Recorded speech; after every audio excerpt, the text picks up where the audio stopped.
Welcome back to the channel. Today, we take a moment to reflect on the life and legacy of one of the most influential religious figures of our time, Pope Francis, who passed away on April 21st, 2025, at the age of 88.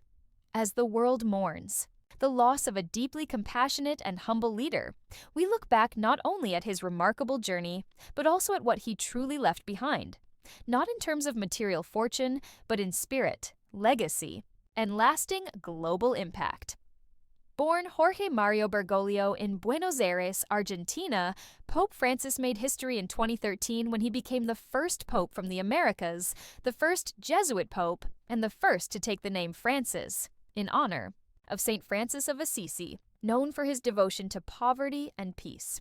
From the very beginning of his papacy, Pope Francis made it clear that he would break with tradition, often rejecting the grandeur typically associated with the Vatican in favor of humility, simplicity, and service.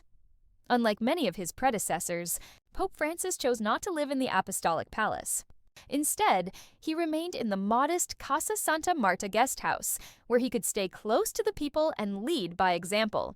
His papal wardrobe and lifestyle followed the same pattern: simple, humble, and focused on serving rather than ruling. As a result, when we speak of what Pope Francis left behind, we're not talking about a vast personal fortune or material inheritance. He took a vow of poverty and lived by it until his final days. But make no mistake, Pope Francis left behind something far more valuable than wealth. He leaves behind a legacy of compassion, inclusion, and reform within one of the world's oldest institutions. During his time as Pope, he advocated for the environment, championed interfaith dialogue, addressed income inequality, and emphasized mercy over judgment. He made powerful gestures toward marginalized communities, including immigrants, the poor, and even those long excluded by the Church. Whether it was washing the feet of prisoners, visiting refugees, or opening the doors of the Vatican to the homeless, his actions spoke volumes. As news of his passing spread, tributes poured in from religious leaders, politicians, and everyday people from across the globe.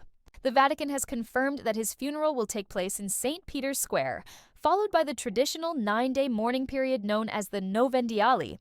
In accordance with his wishes, Pope Francis will not be buried in the traditional papal tombs beneath St. Peter's Basilica, but in a simple site at St. Mary Major Basilica, another humble departure from centuries of precedent. In a world often driven by power and possession, Pope Francis reminded us of the value of humility, empathy, and connection. He didn't build an empire of gold or pass down treasures. He gave the world a vision of what faith, leadership, and love could look like in modern times. That, above all, is the true legacy he leaves behind. Let us know in the comments what Pope Francis meant to you. Don't forget to like and subscribe for more thoughtful stories and updates from around the world. Thank you for watching, and may Pope Francis rest in peace.